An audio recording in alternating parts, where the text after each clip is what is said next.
துணியில் lining cloth வச்சு இப்படி தச்சிடுறோம். இந்த இடத்துல சின்னதாக ஒரு கட் பண்ணிக்கிறோம். ஷோல்டருக்கு நேராக வரணும் அப்படின்ற ஒரு அடையாளத்துக்காக. அடுத்தது இப்போ இதில் எப்படி நம்ம ஆரம் எடுக்க போகிறோம் அப்படின்றத பார்த்துங்க.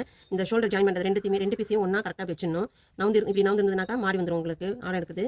கரெக்டாக வச்சுட்டு அடுத்தது ஆரம் எடுக்கும்போது இப்போ நீங்கள் வைக்கிறது 2 டிசைன் துணியுமே இப்படி ஒரே மாதிரி இந்த பக்கமும் இருக்கிற மாதிரி வச்சிடணும். அப்போ தான் கை ஆரம் வெட்டும்போது மாறாமல் இருக்கும். இந்த மாதிரி வச்சுட்டு அடுத்தது இதில் இருந்து 1 இன்ச் அளவுக்கு இங்கே விட்டுடுங்க. அடுத்தது இந்த இடத்துல இருந்து நம்ம இவ்வளோதான் கை சுற்றளவு நம்ம இது எக்ஸ்ட்ரா நம்ம வச்சிருக்கிறது. அப்போ என்ன பண்ணுறீங்க, இந்த இடத்துக்கும் மார்க் பண்ணிக்கிறோம் இல்லையா, இதில் இருந்து ஒரு 3/4 இன்ச் அளவுக்கு இங்கே ஒரு மார்க் பண்ணிக்கோங்க சென்டரில். இப்போ இதில் இருந்து இப்படி கொண்டு வந்து முடிச்சிடணும்.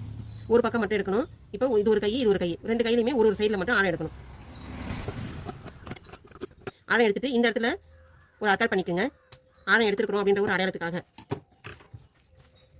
இப்போ இந்த கை இப்படி ஃப்ரண்ட்டில் வந்துடும், இந்த கை இப்படி ஃப்ரண்ட்டில் வந்துடும். இப்போ 2 கை பக்கமே ஆரம் எடுத்த பக்கம் ஃப்ரண்ட்டில் வர மாதிரி இப்படி வச்சு நம்ம தைக்கணும். பேக் சைடு இப்படி மேடாக இருக்கணும், ஃப்ரண்ட் சைடு இப்படி ஆரம் எடுத்த பக்கம் வர மாதிரி வச்சு தைக்கணும். துணியில் லைனிங் கிளாத் வச்சு இப்படி தச்சிடுறோம். இந்த இடத்துல சின்னதாக ஒரு கட் பண்ணிக்கிறோம். ஷோல்டர்